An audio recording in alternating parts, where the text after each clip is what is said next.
Berapa 5 menit saya ceramah. Kenapa Ustaz bilang jam sehat? Kenapa mic-nya pula yang sakit? Kenapa Ustaz bilang jamaah anti sehat? Mohon maaf. Kenapa Ustaz bilang jamaah anti sehat? Karena saya berceramah itu, kalau saya ceramah saya tengok biji matanya. Karena tengok matanya itu menunjukkan orang sakit. Kalau orang sedang sakit, tengok karpet tadi. Mungkin dari depan. Kapanlah penderitaan ini selesai? Jadi jamaah yang ada ini sehat-sehat semua. Dan kalau saya tengok wajah-wajahnya anak-anak muda, ada juga mukanya tua, tapi sesungguhnya di dalam badannya itu dia adalah anak muda yang terjebak di tubuh yang tua. Siapapun yang datang malam ini, dia adalah anak muda. Betul? Siapapun yang di rumah duduk-duduk ongkang-ongkang goyang kaki malam ini, walaupun dia anak muda, dia adalah panti jompo. Ini yang hadir ini orang muda semua. Yang di atas ini nggak tahu juga lah ya.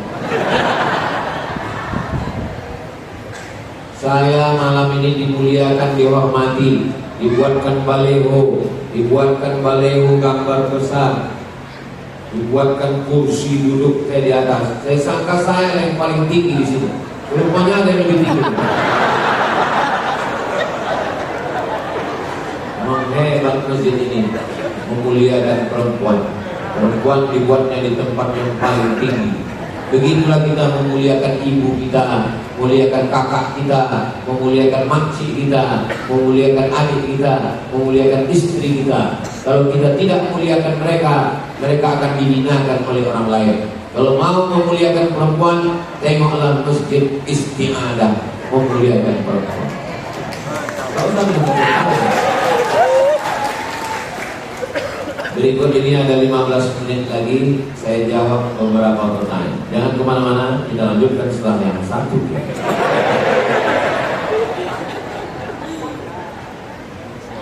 Saya sejak muda bekerja di lapangan. Berarti wasit sepak bola. Ini juga kerja tujuan hidup saya, belakangan saya menyadari itu tidak baik. Kamu tak baik. 1 tahun belakangan saya menengok ceramah-ceramah ustadz di YouTube. Saya mulai sadar. Pertanyaan saya, apakah sholat-sholat saya tinggal sejak dewasa 20 tahun yang lalu wajib diqadha? Wajib diqadha. Cara mengqadhanya, habis sholat isya, sholat lagi. Niatnya usolli fardal isya'i 4 raka'atin qadha'an. Kalau yang tadi sholatnya ada qadha. Besok subuh itu juga lagi. Usolli fardal subhi raka'ataini adaan. Habis zuhur gitu juga. Usolli fardal zuhri 4 raka'atin qadha. Satu hari cukup 1 kali qadha. Subuh sekali, zuhur sekali, asar sekali, maghrib sekali, isya sekali. Mengqadha. Berapa tahun tinggal? 20 tahun. Diqadha sampai 2045. Sekarang 2025. Mengqadhanya sampai 2045. Oh, lama lah itu Pak Ustaz. Apa kau bilang?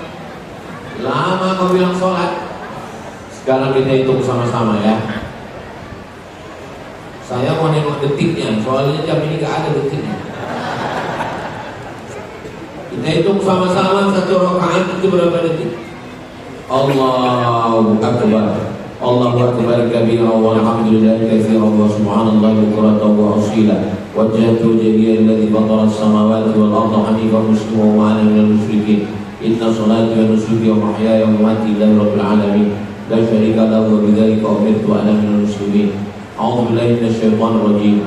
Bismillahirrahmanirrahim. Alhamdulillahirabbil alamin arrahmanir rahim maliki yaumiddin iyyaka na'budu wa iyyaka nasta'in ihdinas mustaqim shiratal ladzina an'amta 'alaihim ghairil maghdubi 'alaihim waladdallin amin. Bismillahirrahmanirrahim. Qul huwallahu ahad Allahus samad lam yalid walam yulad walam yakul lahu kufuwan ahad. Allahu akbar. Subhana rabbiyal a'la bihamdihi subhana rabbiyal a'la bihamdihi subhana rabbiyal a'la bihamdihi. Sami Allahu liman hamidah. Rabbana lakal hamdu fis samawati wal ardi bima syi'ta min syai'in ba'du. Allahu akbar. Subhana rabbiyal a'la bihamdihi subhana rabbiyal a'la bihamdihi subhana rabbiyal a'la bihamdihi. Allahu akbar. Rabbi firli warhamni wajburni warfa'ni warzuqni wahdini wa'afini wa'afwani. Allahu akbar. Subhana rabbiyal a'la bihamdihi subhana rabbiyal a'la bihamdihi subhana rabbiyal a'la bihamdihi. Pas seperti ini. Berarti kalau zuhur berapa menit? 4 menit. Siapa yang bilang sholat lama? Setan.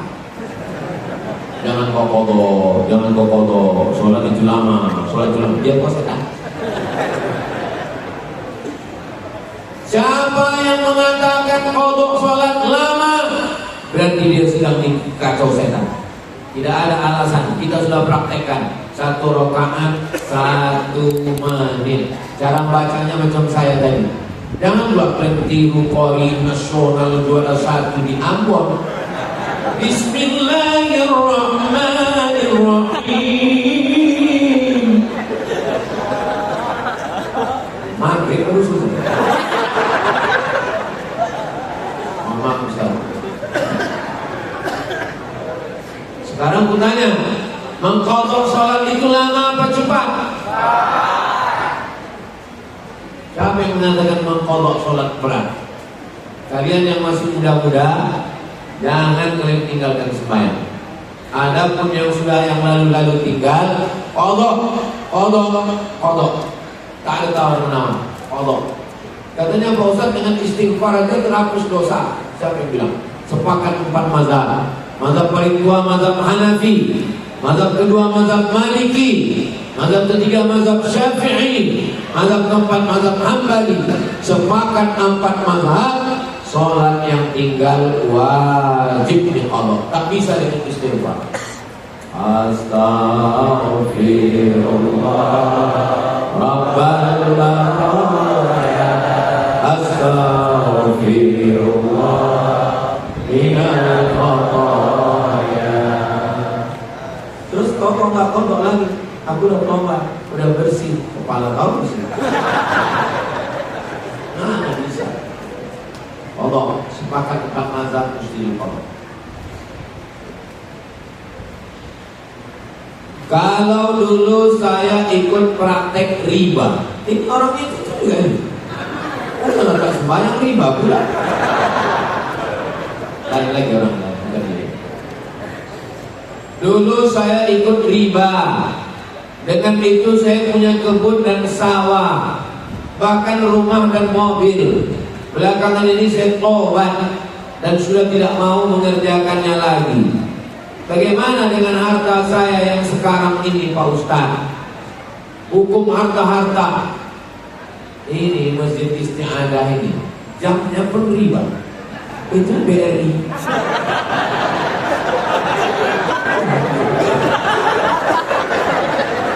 Tolong ganti Bank Syariah Indonesia. Kalau tak mau pakai BSI, ganti Bank Sumut Syariah. Itu bank riba. Kan turunkan tuh. Makanya saya kalau diundang di bank-bank, asal saya diundang di bank konvensional, alamat kapal akan tenggelam. Asal diundang saya di situ, yang undang itu pun kena copot, kena marah. Saya undang lagi sama ini. Siapa yang makan riba, makan haram, dah itu dah bilang. Kalau saya diundang di bank konvensional, dikasihnya air minum, tak saya minum. Dikasihnya kue, tak saya makan. Dikasihnya nasi, tak saya makan. Haram itu semua kita. Dikasihnya duit, saya bawa pulang.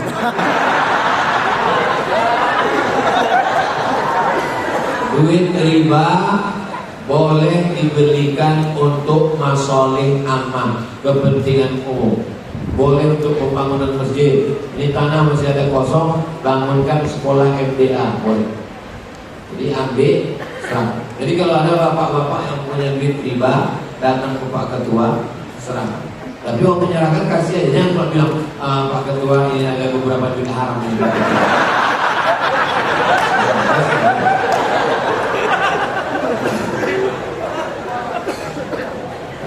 Pak Ketua pun tak perlu nanya, aku tengok muka kau tu muka haram.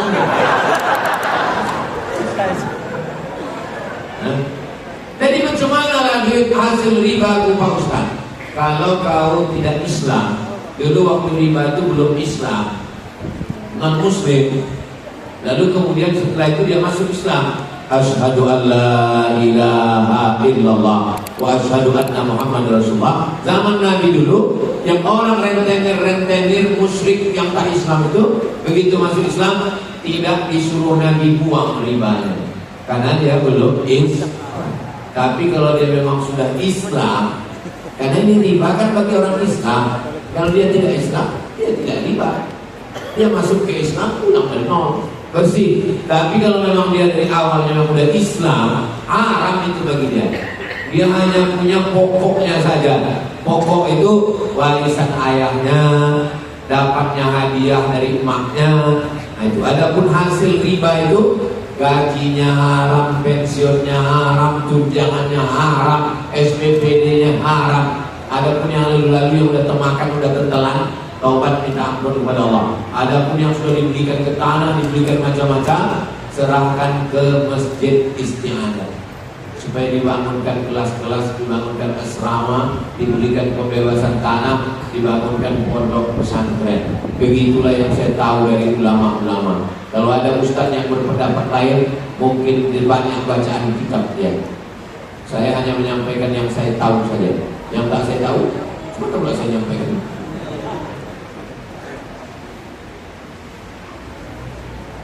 Jika imam rakaat terakhir, oke, imam rakaat terakhir, saya masbuk, oke, makmumnya masbuk. Sementara bagi saya ini bukan rakaat terakhir. Iyalah, aku masbuk, bukan rakaat terakhir. Imamnya duduk tawarruk. Iya. Bagaimana posisi duduk saya? Tawarruk atau iftirosh?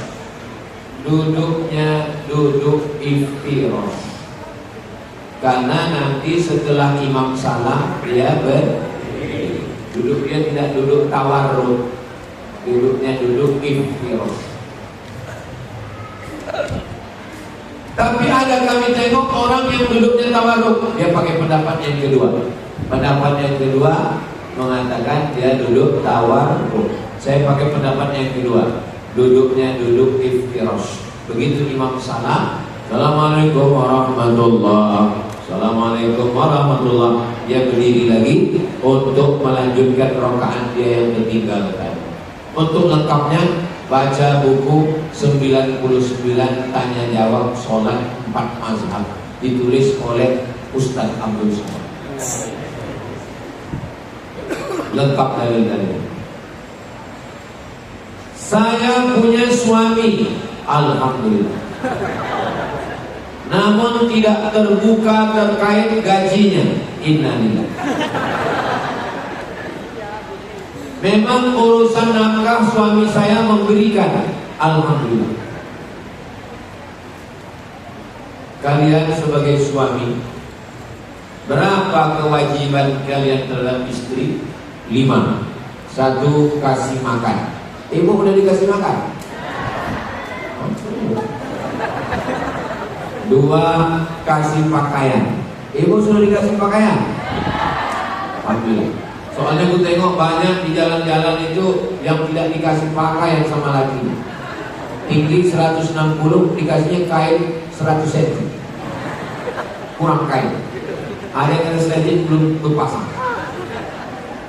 Pertama kasih makan, kedua kasih pakaian, ketiga kasih tempat tinggal. Tidak mesti milik pribadi, sewa pun tak apa-apa, sesuai kemampuan. Yang keempat, pendidikan. kalian mesti mengajar bini sembahyang, mengajar bini baca Quran.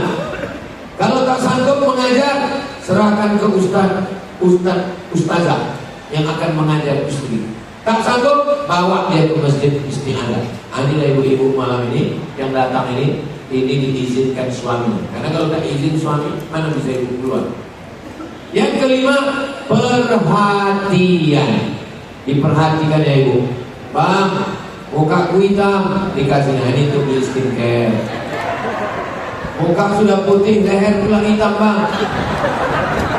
Kasihnya lagi, kau burus lah. Perhatian.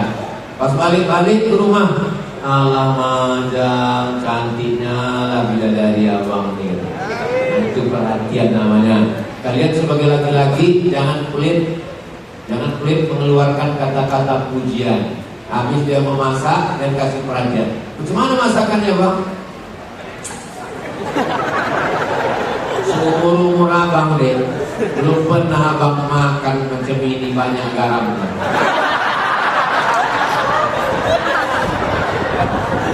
Karena perempuan ini senang dia dibahagiakan nantinya. Betul bu? Senang dia nanti.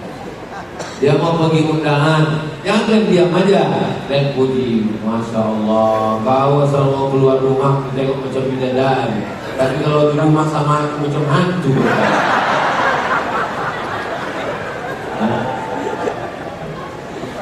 Jangan panggil namanya. Panggil namanya itu tidak mesra. Panggillah apa nama yang dia suka. Panggil nama. Apa? Tengok mukanya. Tengok macam Nabi memanggil istrinya. Apa kata Nabi? Ya Humairah, wahai engkau yang kulitnya putih, kalau kena cahaya matahari kemerahan. Kalimat-kalimat yang menyentuh hatinya. Setelah dia tepat di hatinya, dia akan jadi milikmu untuk selamanya. Begini, macam udah begini.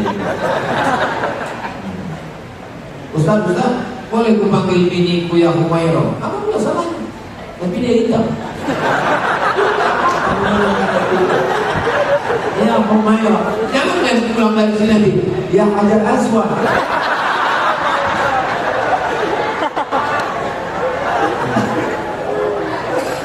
Ya Humairah. Lalu dia suka. Saya punya suami, tapi dia tidak terbuka terkait gajinya kepada saya, Pak Ustaz. Kalau kalian tidak jujur, nanti muncul kecurigaan, disangkanya kalian punya pos 02. Kemana duit ini bang? Hubungan kita dengan istri ini bukan antara pegawai dengan direktur. Hubungan suami istri itu bukan antara pejabat dengan kepala dinas dengan anak buah.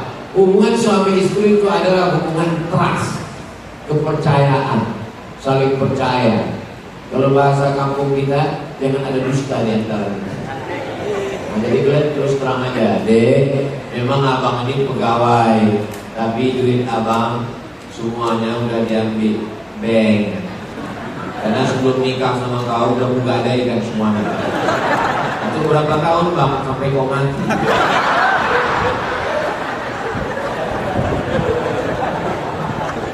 Terus kenapa abang mau nikah sama aku? Aku mau nikah sama kau karena aku dengar kata orang, kalian ini keturunan orang kaya.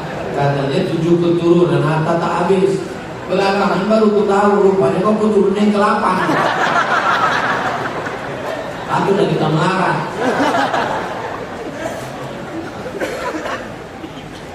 Dulu kata orang, kebun sawit yang 700 hektar itu kata orang, itu semua, itu kota apa itu? Kota surga. Kenapa terlambat kalian masukkannya? Untung gak pas aku udah pulang tadi. Masukkan. Jangan banyak kali di sini. Bapaknya tak ada megang duit. Megang duitnya naik ke atas. Orang ini paling 2.000 perak. Duit parkir. Kencing pun tak boleh lagi. Diikat kami 3 kali.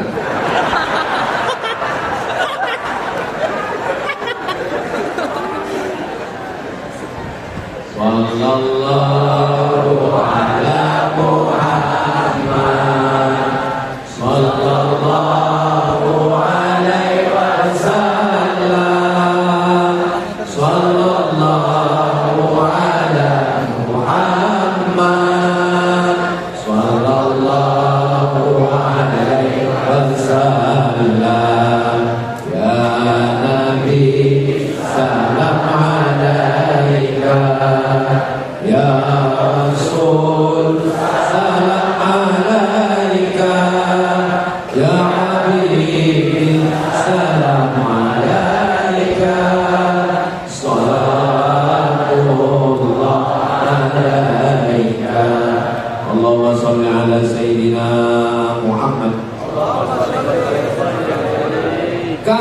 kita tahu di satu tempat ada kemungkaran, ada kepalsuan, tapi kita tak peduli, kita membiarkan dengan mengatakan itu bukan urusan kita, itu urusan Allah.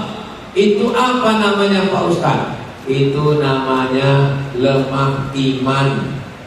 Karena kata Nabi, man ra'a minkum mungkaran, siapa yang menengok judi, siapa yang menengok riba, siapa yang menengok narkoba, falyughayyirhu biyadihi, rubah dengan tangan.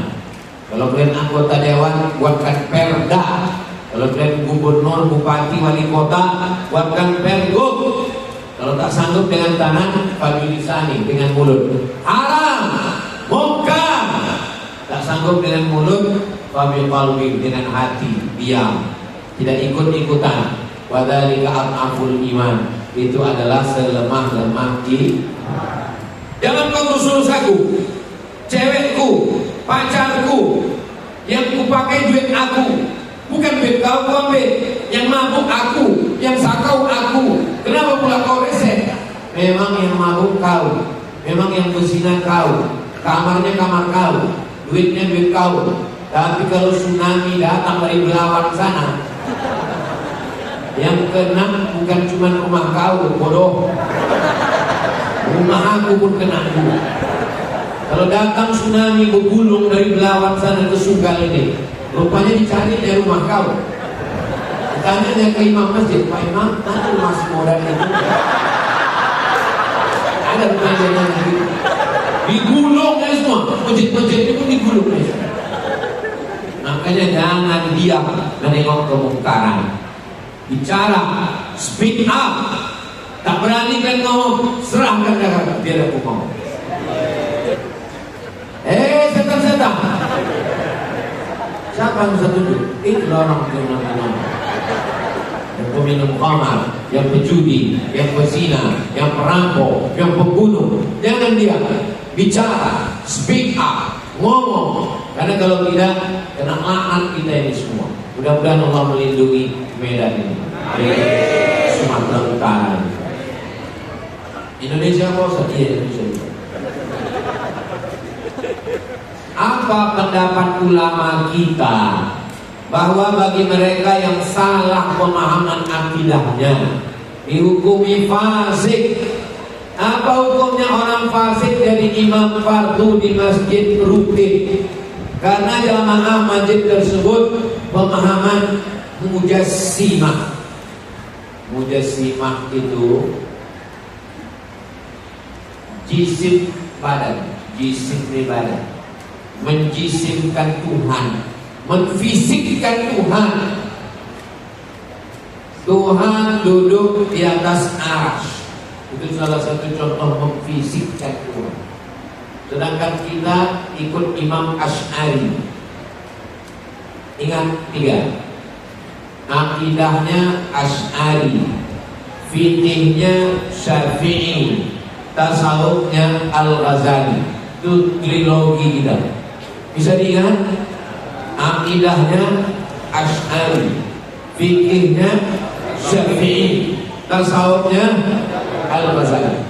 Saya ini tamat Muallimin Al-Wasliyah, Medan, Jalan Sisinga Maharaja. Akidahnya Asy'ari. Waktu sanawiyah nama kitabnya Al-Husunul Amidiyah.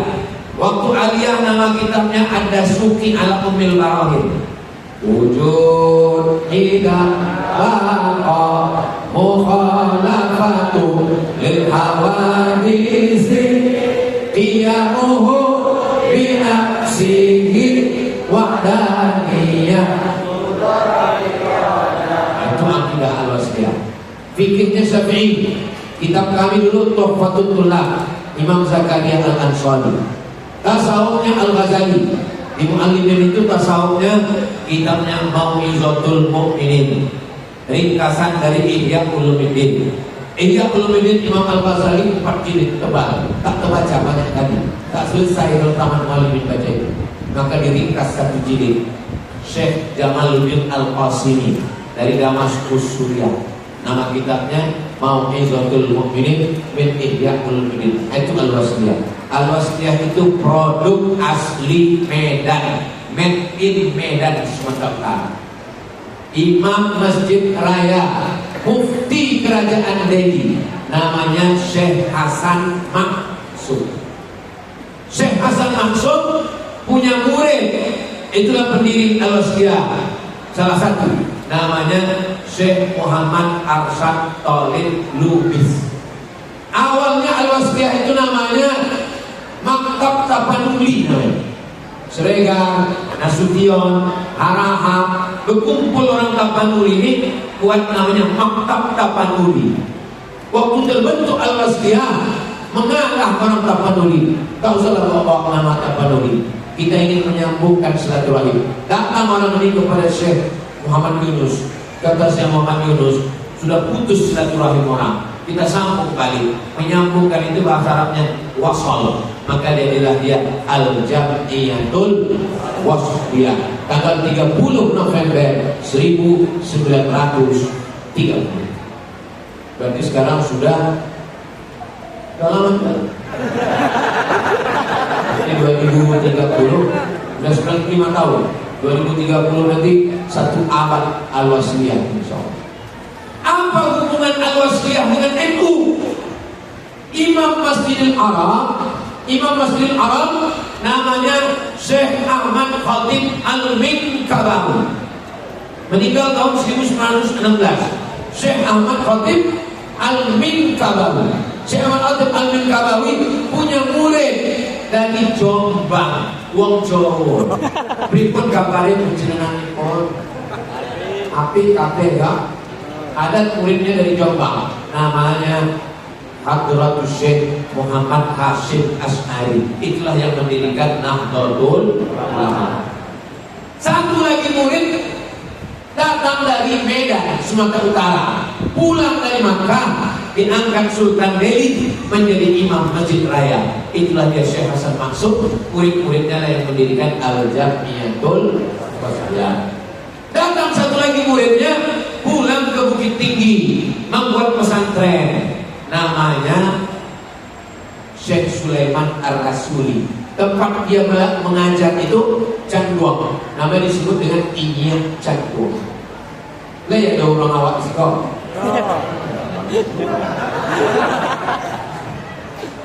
Dari Sumatera Utara Syekh Hasan Maksum, dari Jawa Syekh Muhammad Hashim Asy'ari, dari Canduang Syekh Sulaiman Ar-Rasuli, mendirikan ormas namanya PERTI, Persatuan Tarbiyah Islam. Ketiga-tiganya ini titik temunya 3. Akidahnya Asy'ari, fikihnya Syafi'i, tasawufnya Al-Ghazali. Itulah definisi Ahlus Sunnah wal Jamaah. Nah, kalau ada ustaz yang berceramah katanya Tuhan duduk di atas aras, bertentangan dengan mukhalafatuhu lil hawadits. Tuhan duduk di atas aras, berarti sama lah macam aku duduk di atas kursi. Kalau gitu aku Tuhan juga lah.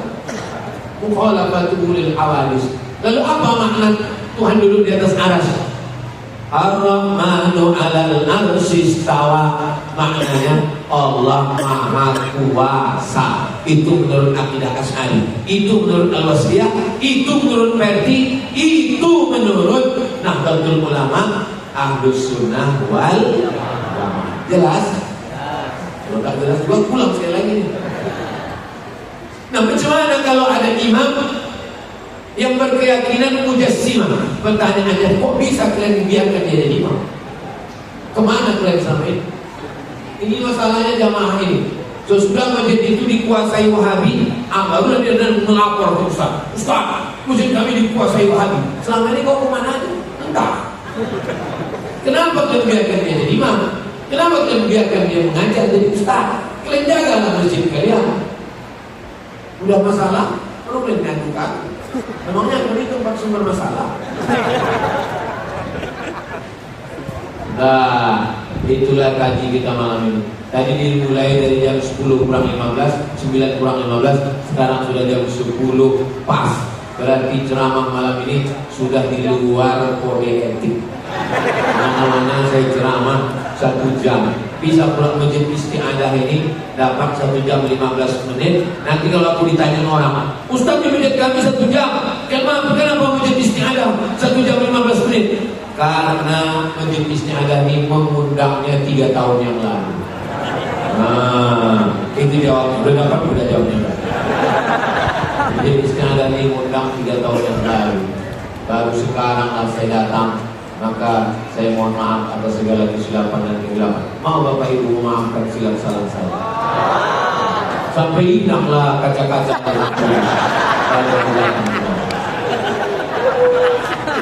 Di akhir majelis mari kita sama berdoa supaya kita banyak berkorban, sedekah kita melimpah, dan masjid isti'adah makin mulia dengan sholat berjamaah.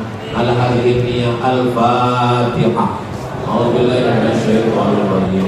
Bismillahirrahmanirrahim. Alhamdulillahirabbil alamin. Arrahmanir rahim. Maliki yaumiddin. Iyyaka na'budu wa iyyaka nasta'in. Ihdinas shiratal mustaqim. Shiratal ladzina an'amta 'alaihim ghairil maghdubi 'alaihim waladdallin. Amin.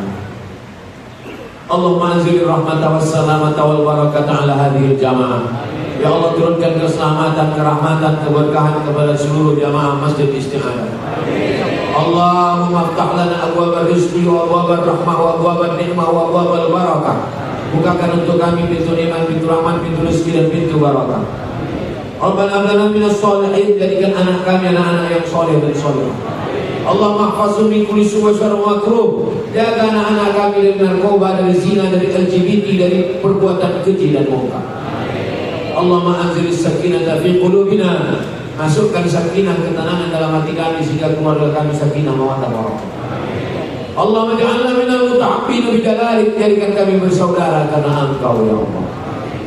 Allahumma taqabbal minna salatana wa shiyamana wa qiyamana wa ruku'ana wa sujudana wa takhassu'ana wa ta'abbudana. Terimalah salat kami, puasa kami, kurban kami, sedekah kami, zikir kami, haji kami. Berikan kami rezeki supaya kami bisa berhaji berumrah ke Baitullah. Rabbana fil lana dzunubana wa walidayna warhamhuma kama rabbayana shaghira. Rabbana atina fid dunya hasanah wa fil akhirati hasanah wa qina adzabannar. Wa sallallahu ala sayyidina Muhammad wa ala alihi wa sahbihi wa sallam. Walhamdulillahi rabbil alamin.